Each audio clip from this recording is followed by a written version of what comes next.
But if you require the girl to give you head, give head. Give head. Give head to get head. Yes, give head to get head. Do not be here all high and mighty. No, you come give me some, but then you won't give me. Aye, boss, we will fight.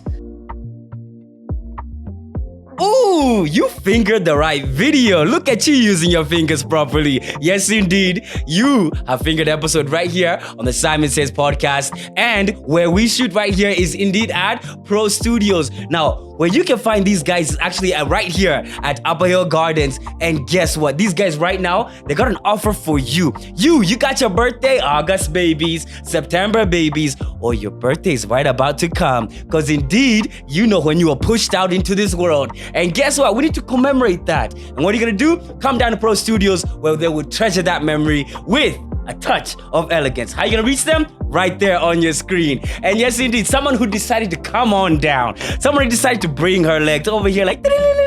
And indeed, this lady, she is profound in the way she speaks about sex. Tabia mbaya. Sasa huyu, she knows how to speak about it. And indeed, she does it with a very nice little gentle voice. You would even think she's so innocent.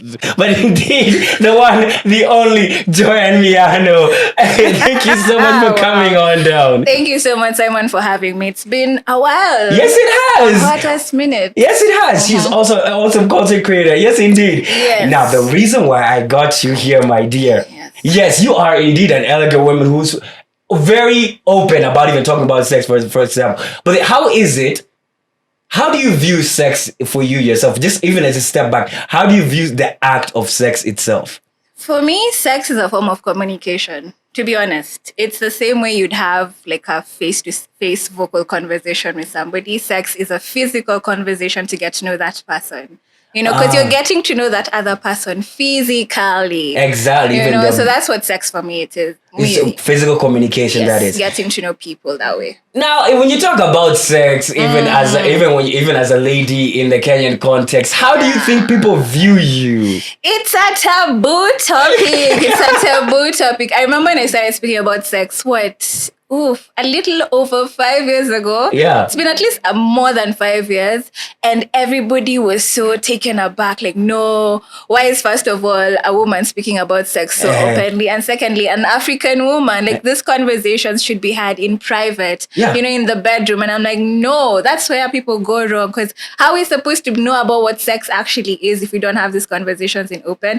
Because in school, we're just taught, the biological way sex is to have babies. But at the end of the day, sex is not only to have babies. There's a lot that goes into it. What is because even when you think about even sex in itself, there's different ways that you've interpreted sex even throughout even your journey, even as you've grown up. When you're a little bit younger, how are you viewing sex overall? Like when you're a little bit younger, how are you even viewing sex in itself? You're saying when I was a little bit younger, so I'm old. I'm not let's just say, 30, but still, come on. Let's just say you're superbly matured. Let's go. Yes. Sex back in the day for me was more of a rebellious act or for the sake of doing it. Because I grew up in a single parent household, right? And I was raised by a single mom. And other than that, I used to have a lot of free time on my hands. Like for those raised by single parents, there's a lot of time you spend just exploring, figuring things out on your own. So I started having sex more of a rebellion, like, let me see what is this thing we're being told not to do. But then the older I get, the more I realize I have to look at it in a certain way. Like, what are the connections I want with people? Because at the end of the day, whenever you have sex with somebody, your energy transfers. You leave a part of you with that person and they leave a part of them with you. So you have to be very careful on who you're giving your energy. And I really didn't understand that until, I started, thinking about, because I've been having sex, 12 years now? You have 12 years worth of experience. Actually, more than 12 years. About 14 years. I'm turning 30, so about 14 years of experience, you can say. So I've learned quite a bit. These days, I take my time. The type of sex I want, I must get it. I don't have sex just for the sake of doing it. Well, then, even when you say the type of sex you want, you must get it. Now, the question would be is, what is it that you ladies want in bed? Because if we think about it, even a lot of pressure nowadays is actually on guys to make sure that you actually even step up to the table. Because guys never used to do it. Still, guys don't pay attention. Are we guys getting any better? Because there's a lot of information out there. Yeah, slowly by slowly, people are getting better, but the general school of thought for guys is in and out. Just like that. Put it in, come out, and we're good to go. No, there's a whole entire process. I get you. Now here, let's break down the process. Yes. When it actually now comes, you now saying you've gone through is the exchange of energy. That's what even primarily sex is. When you say the exchange of energy, how do you then know that? Can you even tell? Because you ladies even now have a certain tell that because the way this guy has approached me, I can tell that indeed giving him my body will be a good experience. Have you ever experienced that? Yes, How can you tell? definitely. It's all about how the person approaches the conversation, you know. Again, it's your intention, what you actually want to do. So let me give two examples. Okay. Let's say Mr. A is all about, what are you doing? I want to see you right now. He's being very aggressive. He's being very like, me, I want this, me, I want that. But then Mr. B is like, hey, what's up? Have you been? How you doing? I'd like to hang out with you. Let's get to know each other, something. It's also, again, like that. And don't get me wrong, there's sometimes I want you to be aggressive. I'm coming for you, bend over by the time I open that door, you see. But then there's sometimes, if this is a first time interaction, come slowly. Like, I don't like that aggressive nature. Ama that somebody just sends you emojis. What am I supposed to do with emojis? Can you kindly ask what you want to ask like a grown adult? So even when it comes, even the way that we men even like try to engage before it goes a long way towards even actually having a good time. Yeah. Now, okay, there's that approach of things, even the approach aspect. Now, we've also heard even the narrative of, I know there can be times where we guys, if we set up the mood, we've done everything right. Yeah. And when you come to the place and everything is set, then we do one thing and maybe he farts or something like that. And then that's it. It's a zero. Why do y'all switch so fast and yet everything else is so good? It's how do I put this? That actually falls in line with consent, right? And I'm going to address what I'm trying to put together. Explain. So you've done that everything, you've set the table, We've the mood is lubricated dry, you, you know, you're feeling nice, but then one thing just ticks you off. Yes. Again, women are emotional beings. And when I'm saying emotional beings, I don't mean that we are temperamental, we like causing issues. No, that we feel everything.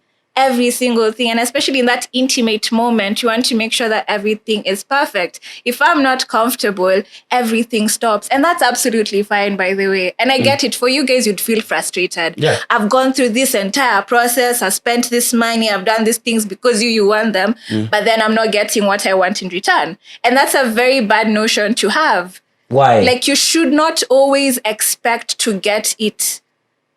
You see, then how? just because we've set the mood, things can happen. And that's why consent is revocable. You see, I could have said yes the entire time we're having a good time. But then one thing just switches and I say no. And that is absolutely fine. You need to respect that. Now, here's a question. There's some ladies who say no, but they mean yes. And that they bring a lot of issues in that consent. And this is a guy from experience. Because I have actually stopped, and then someone actually got angry that I did, and then they were like, I meant yes. Well, watch out, jinga. There are those. Now, have you also noticed that there can also be a level of miscommunication? You said that we guys don't. There's that glitch. Yes. So what should ladies do to be better communicators when a no is a no? Clear, precise communication. To be honest, that is it. Because if you say yes and you actually mean, if you say no, and you actually mean yes, then you're confusing people. Also, I would get frustrated. Like, make up your mind, because sending signals, like double signals, is just, and that's a very, very tricky situation to be in. Because you might proceed because you're thinking, no, she said no, but then she said yeah, so let me proceed. And then later on, unapata kesi, mtu alisema amekwambia no. How have you shown consent in your past? Have you shown? I'm always have you shown vocal. It? Like, what do you say? I say no, stop. I'm like, no, I've told you to stop it right now. Like, I will get aggressive. Yes? Have you said yes? Hey, that's what I mean. Yes, baby boy, come here. I am very aggressive. For those that know me, know I am very direct. When I want something, I will tell you and I will show you. Straight up. Straight up. And my face and my body will always tell. Always tell. And now, okay, that's a key thing, because even that, because you have learned the art of actually communicating it. Now, when it actually even now the art of even communication before even sex, who should take the lead? Both parties, to be honest, both parties, you need to be able to read each other and be able to bounce off the conversation, because that's again another problem people normally have. You know, how are we going to keep this conversation going? Because maybe you started conversation as you're on DMs. It's flirty, you know, you guys are feeling some course. type of way. Then it moves to WhatsApp. And what people normally have is that it moves to WhatsApp and then the conversation changes. Why is the conversation changing? Just because the medium has changed. Well, because it could be that now you've gotten closer to home. Not Now, yes, that I'm telling you from a guy's perspective. And then now you've drawn in, now you're closer. And then now the guy's mindset could actually be shifting because how you behave on Instagram and even other platforms is a little bit different than how you But actually if it's the conversation and we started off flirting and then you change it halfway when you've gone to WhatsApp conversations, that's a little off-putting. To be honest, and with me, I'm very specific. If we're talking, it's sexual, we're going to keep it sexual unless down the line we decide things are going to change. Again, it's knowing what you want and speaking up on what you want. Now, when it comes to even talking about sex, because, you know, even going a little bit deeper now, the foreplay, you know, guys have heard the story of like foreplay is important. We have heard 100% important. I do not care what you think or what you feel. When it comes to having interactions with women, foreplay is important. What kind of foreplay? It depends on the person. Talk about you. Personal preferences. I'm very big on sexting.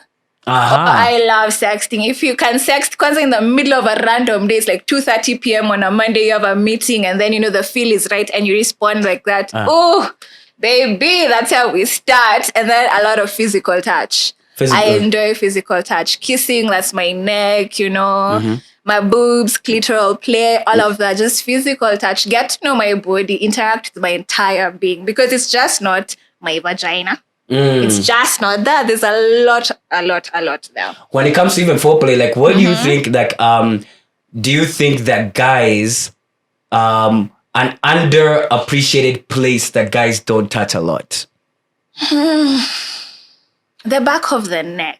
The lower back, the small of the back. Like, use your hands, explore the body. I like thinking of the body like a map. From your head to your toe. There are a lot of sensitive places, and different people react differently, right? Like, for me, my neck is absolutely sensitive, very, very sensitive. And I'll be very clear with you. I want you to kiss my neck, bite my neck, touch my neck. I will be specific. So again, foreplay depends on the person. There's some people that actually don't like being touched. Like, no, me, let's just get the business done and we're good. And that's absolutely fine, by the way.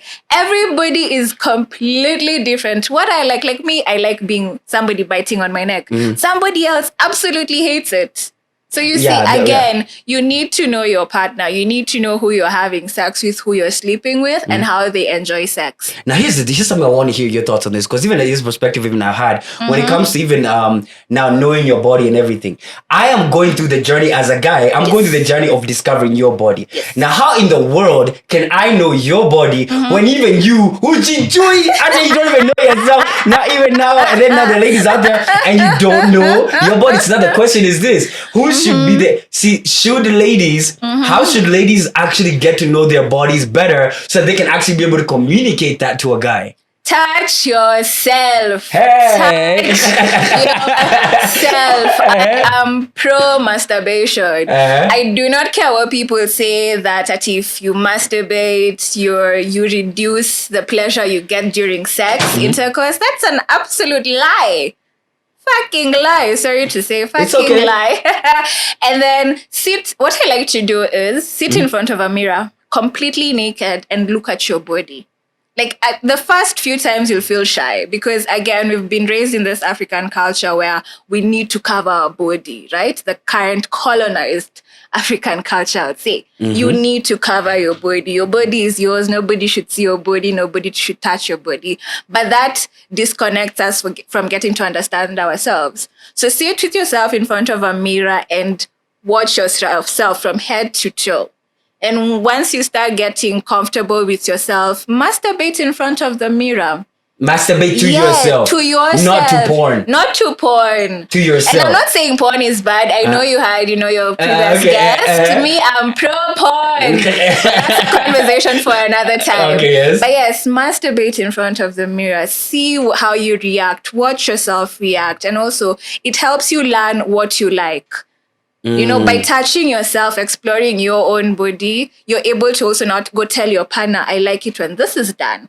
Now, here's the thing. A lot of people may say that now when you masturbate or even you use toys, maybe you want to incorporate toys in that aspect, then now you can be the aspect of, am I actually gonna need someone else? Now, what's the benefit of having now another body to that? What's now if I can already achieve what I can by myself? I get what you're saying, and I was the same school of thought early on in my days while I was starting this sexual journey. What happened? I used to believe toys should not be used, that toys would spoil the experience. I also remember there's a thing I used to tell my friends. I prefer the real thing to the plastic thing. Why? Because we always had that notion that feeling won't be there. Just because you're having sex with yourself masturbating, that you won't get the same interaction that you are with a different partner. Like back in the day, in the 20th century, when people were discovering sex, Kina Freud, all of this, yes. The school of thought was that the only type of orgasm that was permitted or could be achieved is intercourse.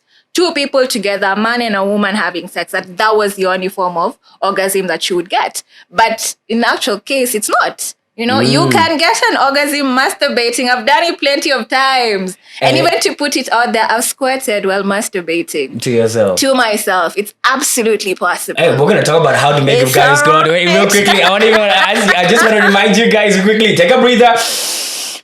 Cool your nipples, and I want to remind you that indeed, right here we're on set, right here at Pro Studios, Dead Uphill Gardens, and they are indeed a place where you can actually even come on down and actually record awesome memories. If you actually have intercourse and then you get up, a baby, and you want to record that, get your butt shoot, come on down to Pro Studios. They got your back, and right now they actually have an offer for you, August babies, you birthday children. Yes, you were birthed into this world, and you want to commend your mom every single year for pushing your head out into this world with pictures that you take of yourself and appreciating yourself in all these pictures. Why don't you come on down to Pro Studios? They're right here. You can call them. That number is right there. Book yourself a photo shoot. Why don't you just do it right now? Go ahead and do it. And now, as you proceed, even now you reached and you touched about orgasms, you talk about even squirting. Now let's talk about that. When you talk about even now, when you talk about squirting, can you squirt without getting an orgasm? Personally, yes. No. For me, those two are coherent. Same was Zap group, because for me, I will reach orgasm and then squirt. Like I have to reach peak orgasm and then it's pushed to the point where I squirt. And not many people know how to do it. That's the unfortunate Let's thing. break it down. Let's go detail. Again, it's knowing that person's body. Okay, so if a guy right now, he wants to get better and he wants to actually now make his girlfriend squirt to some extent. I know there are ways that you can actually even use your hands and your everything. Fingers, your So tongue. what is one that's a constant technique that even you would even advise him? What would you tell him? Okay, I don't know how to describe it without seeming so... Use your mouth. I'm trying to be very, I do not want to be censored anywhere. It's okay. Yeah, no, go ahead. But there's this technique of putting your fingers inside the vagina and then pushing up. Not necessarily in and out, like up towards, curving it towards the point where you're tickling the top of the vagina. I don't know how to describe it properly. But that's near the G-spot area. Yeah, where the G-spot area is. Like it's a certain, for me specifically, there's a certain point if it's touched consistently at a certain rhythm, it'll get there, right? Okay. So it's just, again, getting to know that person's body. I'm sorry. But here's the thing. You also even notice that times where even guys, we can get very excited when you're about to come. Yes. Now, how can you even there's that excitement that we get now? Okay, cool. She's about to reach her peak. Then we speed up the pace. Are we technically supposed to speed up the pace? No. Maintain. Don't speed up. Don't slow down. The rhythm you actually were, and she told you, Ama, you felt like it's here. Stay there. I don't care if you have a fucking foot cramp. Remain there until the business is done. As simple as that. Because once you people stop, it's like, now we have to start again, get to that peak. Because again, women are complex. It takes us some time to get there. So that's why we get so frustrated when we are right there and then things change. It's an actual mindfuck, by the way. Yeah, I can imagine, because you're about to reach your happiness and it takes a bit, and then it's just like, just get out. No, just leave. Just leave me alone. It's fine. Wait, when you actually let me talk about it. When you talk about, even now, when you've now have had bad sex, that happens sometimes. Now, how do you treat the guy? Ghost. I ghost you for life, my guy. I'm sorry, but bad sex is not worth it. And unfortunately, I've had enough bad sex for a lifetime. Me, I'm good. I don't know. I'll never change how I look at you as a person, but we'll never get there again. How do you view a man after you have a bad sex? In the back of my head, I'll be like, ish, my guy, why? Of all people, because I don't want to describe anybody, and if the shoe fits, you're just making assumptions. I'm sorry. No, he can wear the entire shoes at the same time. Exactly, but for example, let's say I know somebody. We've been cool. We're boys. We know each other. He's somebody I really respect. His career and all of that. What he's doing currently in life. But then when it comes to the bedroom, kuna matashwishi, kuna shida here, then, and kind of situations. But my perspective of him as a professional, as he is as a person, doesn't change. But him in the bedroom, we're never going back there again. So you don't devalue him, the value as a man. I don't. You just now say we're never gonna reach this point again. Me and you, the sex is not compatible. I get you. Yeah. Now let me also ask: is every man's inches valid? Yes. All inches are valid. All inches are valid. Honestly, for me, when it comes to sex and men, size does not fucking matter. Why? One of my the best actually sexual experiences was with somebody who wasn't blessed. And when you say I wasn't blessed, was it talking about how big? He was small. What made it good? He knew how to use the rest of his body, his fingers, his tongue, his mouth, his thighs. This man knows. He knows he has the utmost respect from me when it comes to sex. He knows it personally. How can then, even you mentioned even about that, how can a guy know that he's actually had a good sexual experience with a girl? Is it only orgasm, or how have you communicated to a guy that this was good? If I keep calling you my bra, obviously, I keep texting you, where are you, what are you doing, when can I see you? Obviously, you did something. Plus, again, it's the what is it? What's the word I'm looking for? How the person reacts to you. Yeah. Right. Let's say we've had sex, and then all of a sudden I become more involved with you, or more concerned about you, or I'm constantly checking up on you. I want to hang out with you. That's a good sign to be like, this babe actually enjoyed us being together. Because for me, if the sex is bad, I'm not even going to text you that I've reached home. Oh. Imagine I won't, because there's a certain occurrence I had not quite long ago. I took myself to somebody's place, right? I took my baby girl a lily Uber. Went to this German's house, did that thing, and I was just left like, why the fuck did I come? Wow. No, you didn't come. I did not come. Myself here. Yani, I spent fare to and fro for nothing. And then now here's the thing. Yes, I understand that. And that frustration is there. And then now, have you trained a guy? I'm not that interested in him to have sex multiple times. No, have you ever trained someone? Even because... Yes, I have plenty. Guys. If I could list the people that you're having having sex with that I have shown things. Anyway. But yes, my very first long-term relationship. Hi. Yeah. Very thankful. I taught him the things he knows. Basically everybody that I have had a long sexual experience with, they'll always leave with something new.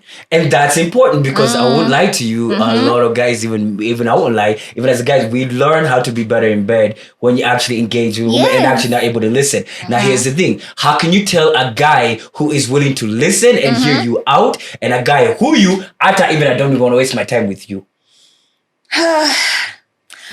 I feel like guys who are willing to learn will show it. Like, they'll show interest in it. Like, what do you like? Even when you're having that conversation, when you're having sex conversations, I like also asking questions. What do you like? What are your kinks? Like, what are you into? Then I also be vocal about my things, like what I like, And you'll always tell somebody who's willing to learn and somebody who's not.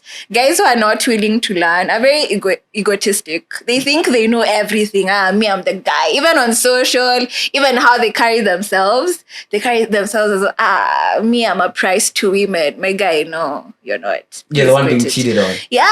Also, if you knew how you are actually in bed, you would calm down. Wow. So that means you've had to tell a guy or two that they were not good in bed sometimes. Unfortunately, yes. Yeah. It's not an easy conversation because men and their egos. Of course. It's and not our easy. egos as if I'm not here. Yes, of course. Yeah. It's a different conversation, but where I am in life, I am not willing to explain to somebody where they're not too good. Because I had a conversation with, how do I put this? A rebound. Let's say a rebound. And in my head, I knew I'm just playing with you. You're my boy toy for a couple of months. Then just healing from this breakup. Then I move on.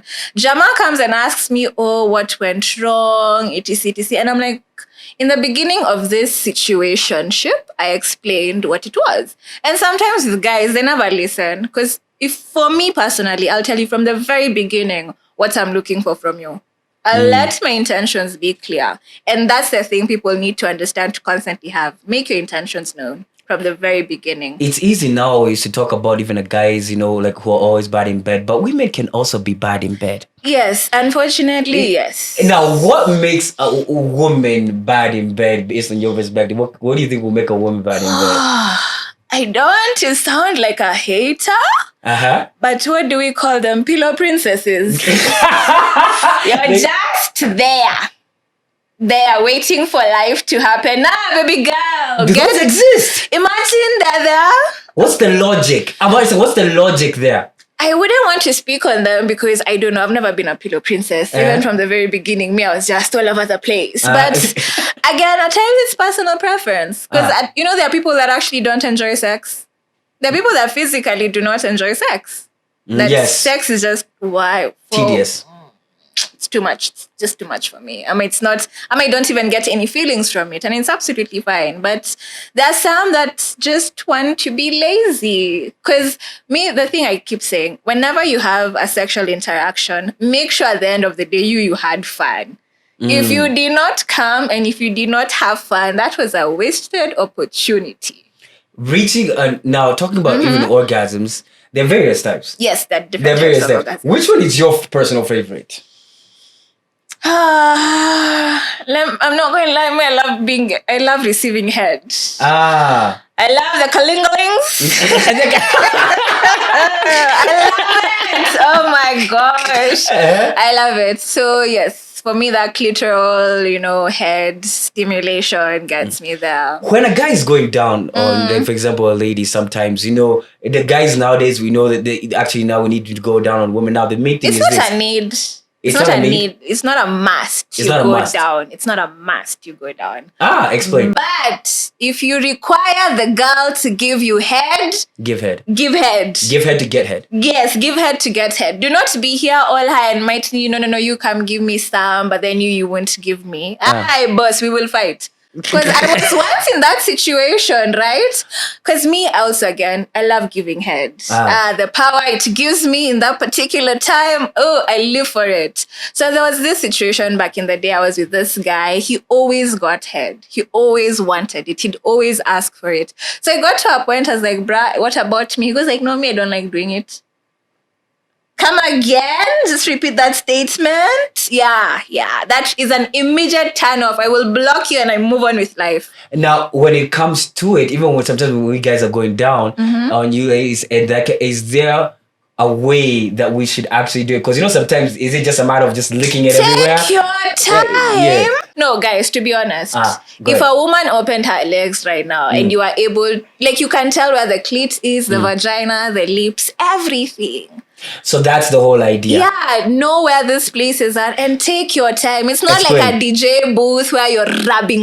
Nah. Calm down. Slow down. Because it actually does have sensation. When you rub, it gets friction burn. It can get friction burn. Yes, I And get it's you, yes. very painful. So take your time. Massage it. Go round in circles, even with your tongue. Go round in circles. You can go up and down, but gentle motions. And also listen to the babe. When the babe says, okay, now speed up. And she says, calm down, just relax. Enjoy it. It's a meal being served to you. Take your time. Now, there's also this. Usually when it comes to now, ladies, you said you love giving head because there's like power into Yes. it. Now, there are ladies who don't know how to give head.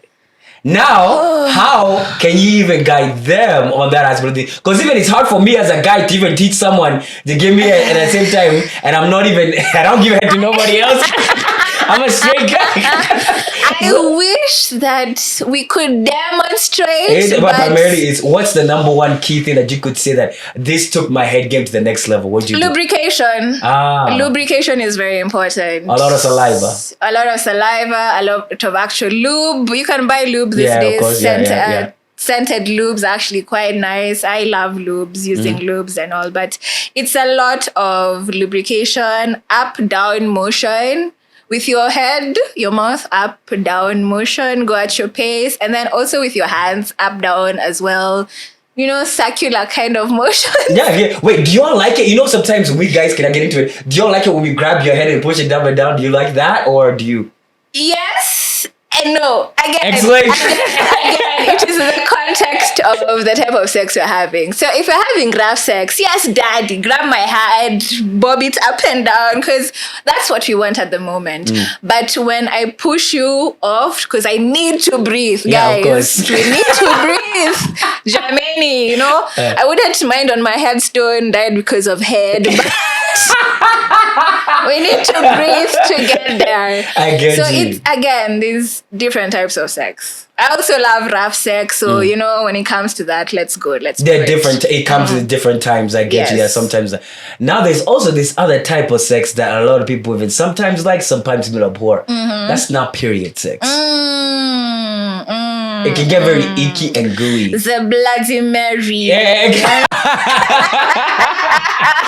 Now we know what I mean. Yes, exactly. My rule of thumb when it comes to period sex, one, you must be comfortable. The babe has to be absolutely comfortable, because during that time, it's a very uncomfortable time. There's cramps, there's moodiness, your body is all up, the hormones are everywhere, just everything is off. Secondly, do it towards the end of your cycle.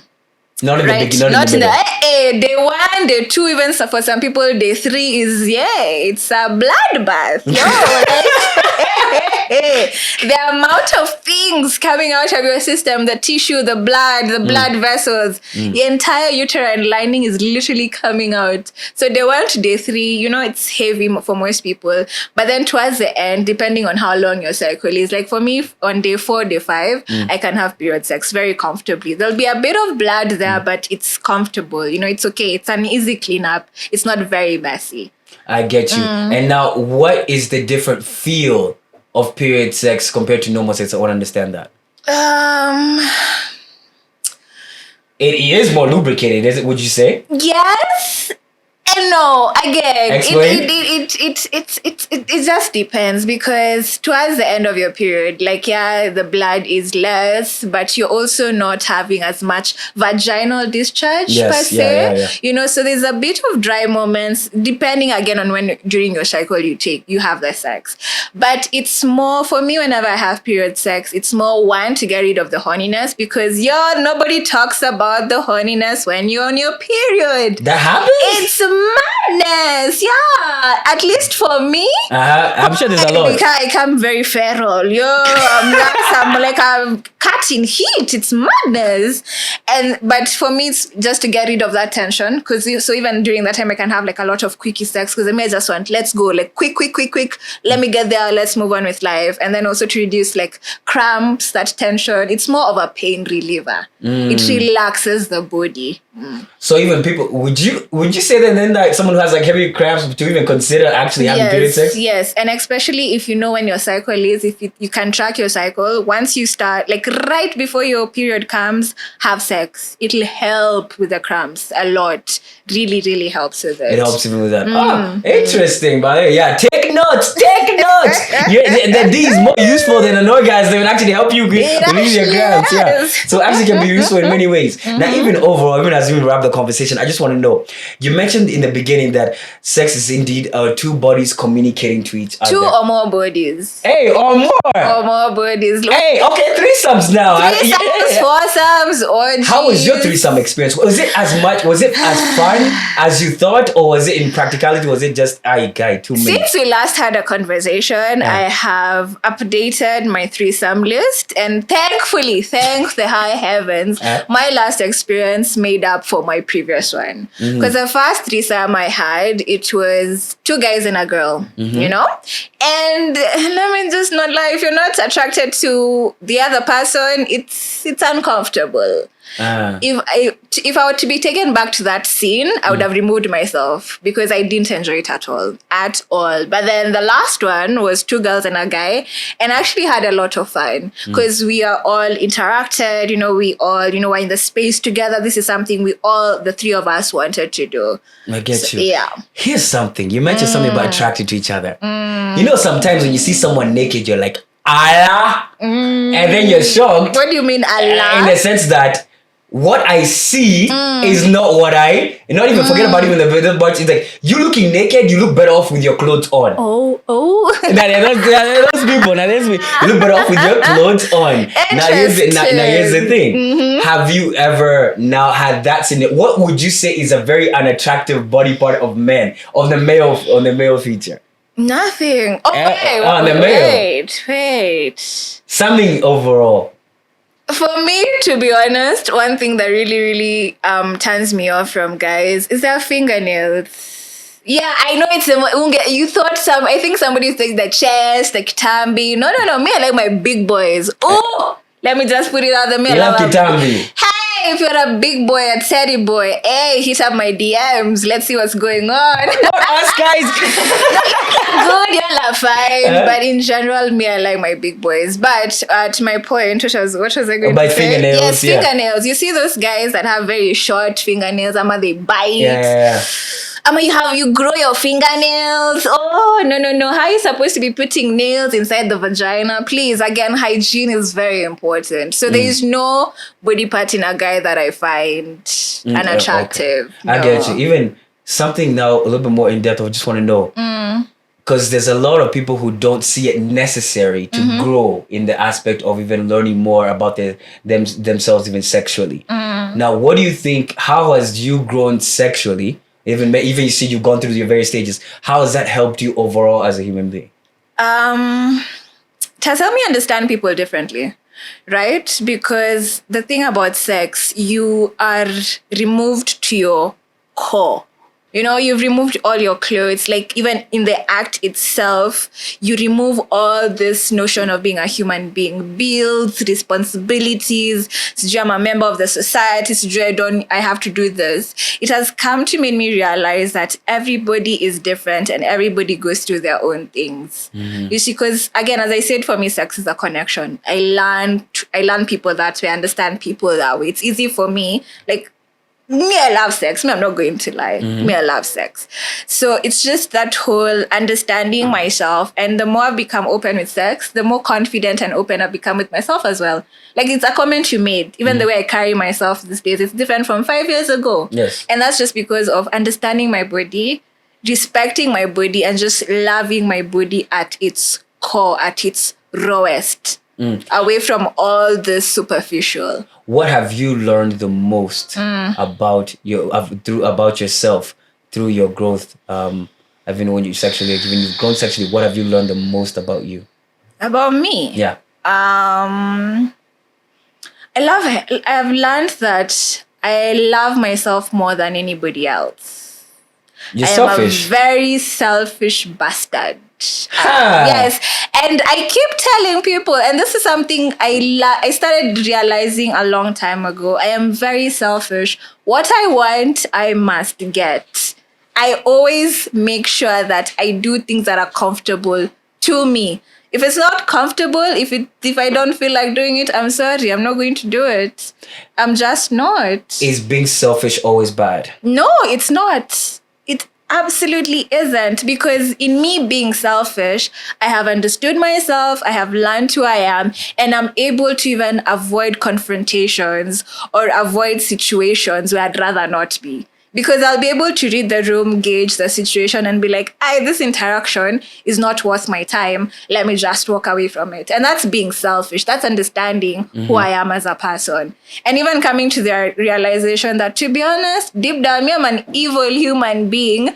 I just act right and good because that's what I have to do. Because at the end of the day, I can't portray my preferences or my beliefs into somebody else. I need to make sure that I make that other person comfortable. Because when you need to realize this thing, when you're around people and they're comfortable, it's because you've made them comfortable and you're comfortable in yourself. So again, it's just being selfish helps a lot. Interesting. Helps a lot. Now, are you a very selfish person yourself? Go ahead. Make sure you comment underneath. That was Joan. Thank you so much for your time. Thank you for having very me. enlightening. I'm sure some guy or two has even learned a thing or two. And he did be like more, but they follow her. Joan Nimo. Just Nemo, yeah. Just. Unfortunately, I was caught by that just bag. Exactly. So just JUSTNIMU. Exactly. And make sure you follow through, and make sure you also do the same thing of even coming on down here at Pro Studios, where they got you, where you can actually record memories that indeed treasure those memories that you actually get. For example, that graduation shoot, that birthday shoot, because you actually got in your birthday suit with someone else, and then she got her baby, and then you're pushed out, and you need to record that memory. Pro Studios, they got your back. They're right here at Upper Hill Gardens. Make sure you visit them, and make sure you actually come on down and actually see what they actually can offer you. My name is Simon Says, and I will see you in the next one. Take care.